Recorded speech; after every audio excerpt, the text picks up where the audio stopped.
കഴിഞ്ഞ വീഡിയോ കുറച്ച് കാര്യം പറയാൻ പറ്റിയിട്ടില്ല. ഞങ്ങൾ 5 പേരെ എന്ന ഫാമിലിയായിട്ട് കുറച്ച് പേര് കൂടെ ഹെൽപ്പ് ചെയ്യാൻ വന്നിട്ടുണ്ട്. അവർക്കെല്ലാവർക്കും ഒരുപാട് താങ്ക്സ്. പിന്നെന്ന് പറഞ്ഞാൽ ഞങ്ങൾ വീഡിയോ നേരത്തെ ഡിലേ ആയിക്കൊണ്ടിരുന്നത്. ഞങ്ങളെല്ലാവരും കുറച്ച് പേര് വർക്ക് ചെയ്യുന്നവരും കുറച്ച് പേര് പഠിക്കുന്നവരുമാണ്. അപ്പം അതിൻ്റെയൊക്കെ ഇതുകൊണ്ടാണ് ഞങ്ങൾ നേരത്തെ വീഡിയോ ഡിലേ ആയിക്കൊണ്ടിരുന്നത്. ഇനിയിപ്പോൾ വീഡിയോ കൃത്യമായിട്ടിടാം.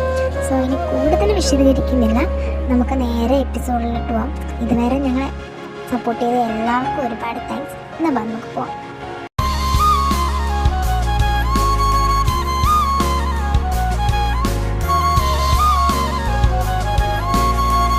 ജിമിൻ പോയ പുറകെ തന്നെ ഒരു 5 മിനിറ്റ് കഴിഞ്ഞപ്പോൾ നമ്മുടെ വിശ്വനാഥ് തിരിച്ച് വീട്ടിലോട്ട് വന്നു.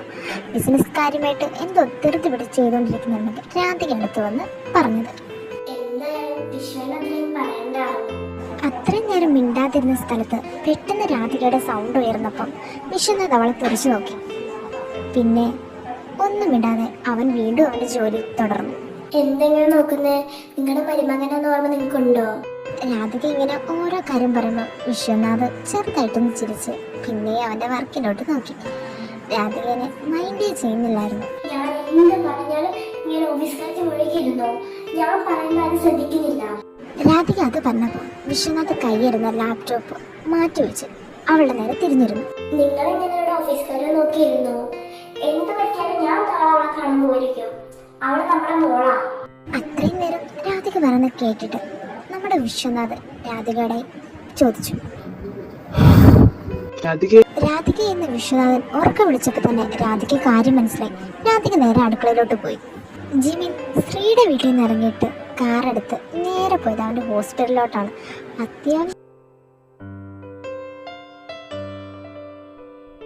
ജിമിൻ വന്നപ്പോൾ തന്നെ അവൻ്റെ ടേബിളിരിക്കുന്ന അവൻ്റെ പേഷ്യൻ്റെ റിപ്പോർട്ട് എടുത്ത് വെച്ച് നോക്കാൻ തുടങ്ങി. നിശബ്ദമായിരുന്ന ആ മുറിയിലേക്ക് നിരഞ്ജന്റെ ഒച്ച ഉയർന്നു. ഈ ശബ്ദം കേട്ടതും ജിമിൻ തലയുയർത്തി നിരഞ്ജനെ നോക്കി. അതെ, ഞാൻ അവളുടെ വീട് വരെ പോയേക്കുമായിരുന്നു. എന്നിട്ട് അവളുടെ വീട്ടിൽ ഇപ്പൊ സീൻ വല്ലതും ഉണ്ടോ? എങ്ങനെ ഉണ്ടായിരുന്നു ചെന്നിട്ട്? ഇതാണ് നമ്മുടെ ജിമിന്റെ ഏറ്റവും ബെസ്റ്റ് ഫ്രണ്ട്. ജിമിൻ എല്ലാ കാര്യവും ഷെയർ ചെയ്യുന്ന ഈ ഒരു വ്യക്തിയോടാണ്. നിരഞ്ജൻ മേനോൻ. ബാംഗ്ലൂരാണ് സ്വദേശം. ഇപ്പോൾ ഇവിടെ വർക്ക് ചെയ്യുന്നു. ജിമിൻ നീണ്ടൊരു ദീർഘശ്വാസം എടുത്തതിന് ശേഷം നിരഞ്ജനോടായി പറഞ്ഞു. കുഴപ്പമൊന്നുമില്ലായിരുന്നടാ. അമ്മ ഭയങ്കര പാവായിരുന്നു. അച്ഛൻ ഇത്തിരി ദേഷ്യം ഉണ്ടായിരുന്നു, പിന്നെ കുഴപ്പമില്ല. നീ എന്തായാലും ചെയ്തത് നന്നായി. അവക്കിപ്പം ഒരു ആശ്വാസമാവുമല്ലോ. അതാ പിന്നെ ഞാനും പോയ. ഇപ്പാണ് അച്ഛനെ കാണുന്ന ഭയങ്കര ആഗ്രഹം. അച്ഛൻ്റെ മോളാണ്. ഇടയ്ക്ക് ഉറക്കത്തിൽ കിടന്ന് അച്ഛന്ന് വിളിക്കുന്ന കേൾക്കാം. അതാ പിന്നെ ഞാനങ്ങ് പോയേ. പിന്നെ ഇന്ന് എന്തായാലും ഉച്ച കഴിഞ്ഞ് ഞാൻ ലീവ്. ഉച്ച കഴിഞ്ഞോ? ഉച്ച കഴിഞ്ഞ് നീ എന്തിനാ ലീവ് എടുക്കുന്നേ? എന്തൊരു എമർജൻസി ഉണ്ടോ? എന്താ കാര്യം? അതില്ലടാ, അമ്മ നാട്ടിൽ നിന്ന് വന്നിട്ടുണ്ട്. അതുകൊണ്ട് പിന്നെ ഞാനിന്ന് ലീവ് എടുക്കാന്നങ്ങ് ഓർത്തു. എന്താ മോനെ, അമ്മ ഇത്തവണ കല്യാണം കഴിപ്പിക്കാനുള്ള എല്ലാ പ്ലാനുമായിട്ടാണ് വന്നേ. നീ ഒന്ന് പൊക്കോ, ഞാനും ഇറങ്ങുവാ. എൻ്റെ റിപ്പോർട്ടെല്ലാം ചെക്ക് ചെയ്തു. കുറച്ച് സമയം കഴിഞ്ഞപ്പോൾ ജിമിൻ വീട്ടിലെത്തി. ഉച്ചയ്ക്ക് വരാമെന്ന് പറഞ്ഞ ജിമിൻ എത്തിയപ്പോൾ നല്ലോണം ലേറ്റായി. ഉടനെ അവിടെ ജെസ്സി ഉണ്ടായിരുന്നു. എവിടായിരുന്നുണ്ട് നീ? ഉച്ചയ്ക്ക് വരുമെന്ന് നീ പറഞ്ഞല്ലേ? ഞാൻ പ്രത്യേകം പറഞ്ഞ കൊച്ചിന് വയ്യെന്ന്. നിനക്ക് ഉച്ചയ്ക്ക് വരണം നിനക്ക് അറിയത്തില്ലായിരുന്നോ? അവളാണെങ്കിൽ ഛർദിച്ചാണ്ട് അവിടെ കിടപ്പുണ്ട്. ഒട്ടും വയ്യേന്. അമ്മ ഹോസ്പിറ്റലിൽ തിരക്കുണ്ടായിരുന്നു, അതുകൊണ്ടായിരുന്നു. ഛർദിച്ചിട്ടോ? ഇപ്പൊ എങ്ങനെയുണ്ട്? കിടക്കുവാണോ? ജിമിൻ പിന്നെ പെട്ടെന്ന് അവരുടെ റൂമിൽ ചെന്നപ്പം ശ്രീ കിടക്കുമായിരുന്നു. Sree, are you okay? നിനക്ക് വയ്യെന്ന് അമ്മ പറഞ്ഞു. എന്തു പറ്റി? എന്റെ ജിമിനേട്ടാ, എനിക്ക് കുഴപ്പമൊന്നുമില്ല, ഞാൻ ഓക്കെയാണ്. അത് ശ്രീ, നിനക്ക് എന്ത് പറ്റിയാലും എൻ്റെ ജീവൻ പോകുന്ന പോലെയാ. എനിക്ക് നീയല്ലേ ഉള്ളൂ. നീ എൻ്റെ ജീവനല്ലേ. അപ്പൊ നിനക്ക് എന്തെങ്കിലും പറ്റി? ജിമിനേട്ടാ, നമുക്ക് എന്റെ വീട് വരെ ഒന്ന് പോയാലോ? എനിക്കെന്തോ അവരൊക്കെ കാണാൻ തോന്നുക. പോകണോ? നിന്റെ അച്ഛൻ നമ്മളെ അങ്ങോട്ട് കയറ്റുമോ? ജിമിനേട്ടനൊരു കാര്യം അറിയോ? എന്റെ വീട്ടുകാരൊക്കെ ഒന്ന് പാവാണെന്നറിയോ? പ്രത്യേകിച്ച് അച്ഛന് ഞാനെന്ന് പറഞ്ഞ ജീവനാ. ശ്രീ ഇത് പറഞ്ഞപ്പം നമ്മുടെ ജിമിൻ ശ്രീയെ നോക്കിയിട്ട് അവനവന്റെ മനസ്സിൽ പറഞ്ഞു. പിന്നെ എനിക്ക് അറിഞ്ഞൂടെ, ഞാൻ പുള്ളിയുടെ സ്വഭാവം കണ്ടെത്തണ്ടേ ഇന്ന്. ജിമിൻ ഒന്നും മിണ്ടാതെ ഇങ്ങനെ ശ്രീയെ തന്നെ നോക്കി നിന്നപ്പോൾ ശ്രീ ജിമിനോടായി ചോദിച്ചു. ജിമിനേട്ടാ എന്താ കാര്യം? ഒന്നുമില്ല. ശ്രീമോളുടെ അച്ഛനെന്ത് പാവാന്ന് ചിന്തിക്കുകയായിരുന്നു.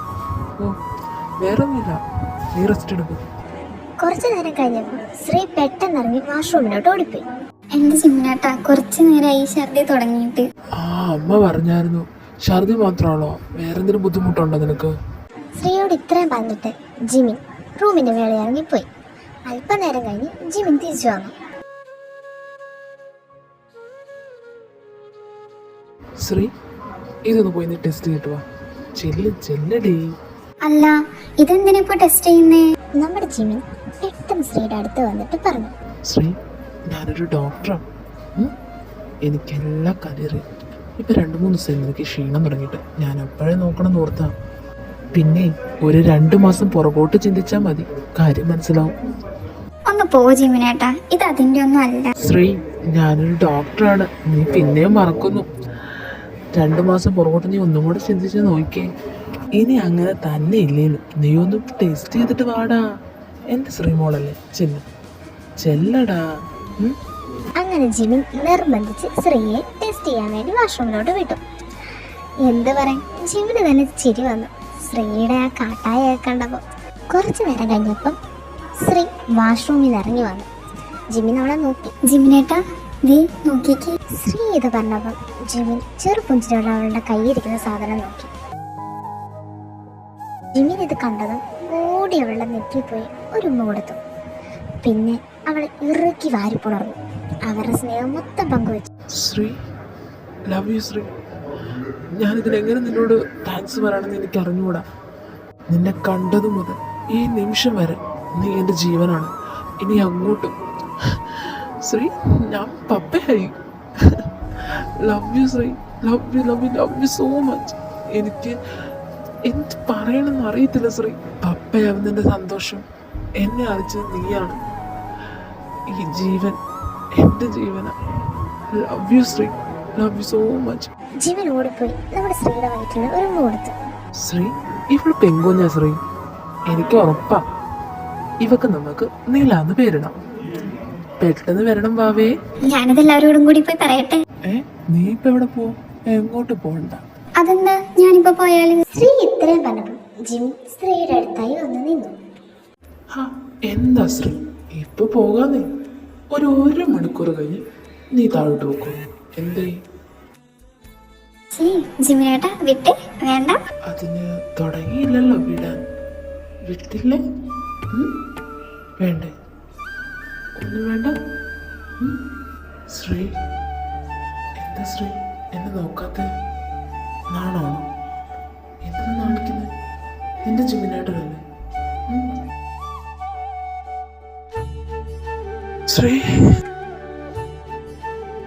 are you okay Shri?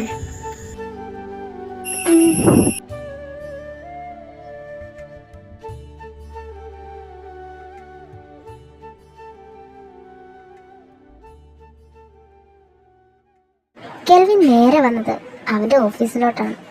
വന്ന പാടെ തന്നെ അവൻ്റെ വർക്കുകൾ ആരംഭിച്ചു തുടങ്ങി. സാർ ഇന്നൊരു മീറ്റിംഗ് ഉണ്ടായിരുന്നു, അർജന്റ് മീറ്റിംഗ് ആയിരുന്നു. സാർ അറേഞ്ച് ചെയ്തായിരുന്നു. പ്രേം ഇന്നത്തെ മീറ്റിംഗ് ക്യാൻസൽ ചെയ്തേക്കും. അല്ല സാർ, ഇന്ന് ഫെലിക്സ് സാർ വരുന്നതാണ് മീറ്റിങ്ങിന്. സാറാണ് മീറ്റിംഗ് ഡേറ്റ് ഫിക്സ് ചെയ്തത്, അതുകൊണ്ട് എങ്ങനെയാണ്? പ്രേം എനിക്കിത് തീരെ വയ്യ, അതുകൊണ്ട് ഇന്നത്തെ മീറ്റിംഗ് മാറ്റി വെക്കാൻ പറഞ്ഞത്. ഓക്കെ സാർ, ക്യാൻസൽ ചെയ്തേക്കാം. ഇതേ സമയം നമ്മുടെ വീടൊക്കെ സ്ഥലത്ത് എന്താണെന്ന് അറിയണ്ടേ? അസിൻ നിനക്ക് ഇവിടൊക്കെ ഇഷ്ടമായോ? ഒത്തിരി ഇഷ്ടായി. ഞാനങ്ങനെ വീട്ടിൽ നിന്നൊന്നും മാറി നിന്നിട്ടില്ല സാർ. അപ്പൊ താൻ ഒറ്റയ്ക്ക് എവിടെ പോയിട്ടില്ലേ? ആദ്യമായിട്ടാണോ വർക്കിന് വേണ്ടി തന്നെ വന്നിരിക്കുന്നത്? ആദ്യമായിട്ടാ ഞാൻ ഇതൊക്കെ കേൾക്കുന്നത് തന്നെ. അതെ, എനിക്കിത് ഒരുപാട് ഇഷ്ടായി. പിന്നെ സാറിന്റെ വീടും വീട്ടിലുള്ളവരും എല്ലാവരും. അപ്പൊ എന്നെ ഇഷ്ടായില്ല? ഇത് പതിയെ സൗണ്ടിൽ അവള് കേൾക്കാതെ പറഞ്ഞു. എടോ എന്നാ നമുക്ക് പോകാം. ബാ, തന്റെ റൂമിൽ ഞാൻ ഫുഡ് കഴിക്കാൻ നേരത്ത് അങ്ങോട്ട് വരാം കേട്ടോ. അപ്പൊ സാറിന്റെ അടുത്ത റൂമിലില്ലേ? ഉണ്ടല്ലോ. എന്താ അസിന് ഒറ്റയ്ക്ക് കിടക്കാൻ പേടിയാണോ? അതല്ല. ഏയ് താൻ ഇനി പേടിക്കണ്ട, ഞാൻ അടുത്ത റൂമിൽ തന്നെ ഉണ്ട് കേട്ടോ. അല്പനേരം കഴിഞ്ഞ് വി ഫ്രഷ് ആയിട്ട് നമ്മുടെ അസിന്റെ റൂമിലോട്ട് എത്തി. നമ്മുടെ വി റൂമിൽ വന്നപ്പോൾ അസിൻ വാഷ്റൂമിൽ പോയിട്ട് വരാന്ന് പറഞ്ഞ് പോയി. വാഷ്റൂമിൽ നിന്ന് അസിന്റെ വിളി കേട്ടപ്പോൾ വി ഓടി വാഷ്റൂമിൽ എത്തി. വി ചെന്ന് നോക്കിയപ്പോൾ ഷവർ ഓണായി അസിൻ മൊത്തം നനഞ്ഞിരിക്കുകയാണ്. ഇതെന്താ, എങ്ങനെ ഷവർ ഓണായി? അസിൻ വെയിറ്റ് ഞാൻ ഇപ്പൊ ഓഫ് ചെയ്യാം. ഇതും പറഞ്ഞ് വി അസിന്റെ അടുത്തോട്ട് ചെന്നു. അസിൻ വെയിറ്റ്, ഞാനിപ്പോൾ ഓഫ് ചെയ്യാം. ഒരു മിനിറ്റ്. അസിൻ, എനിക്ക് കൺട്രോൾ ചെയ്യാൻ പറ്റുന്നില്ല. ഞാൻ ഒരു വട്ടം നിന്നെ കിസ് ചെയ്തോട്ടെ? ഈ മൗനം ഞാൻ സമ്മതമായിട്ട് എടുത്തോട്ടെ?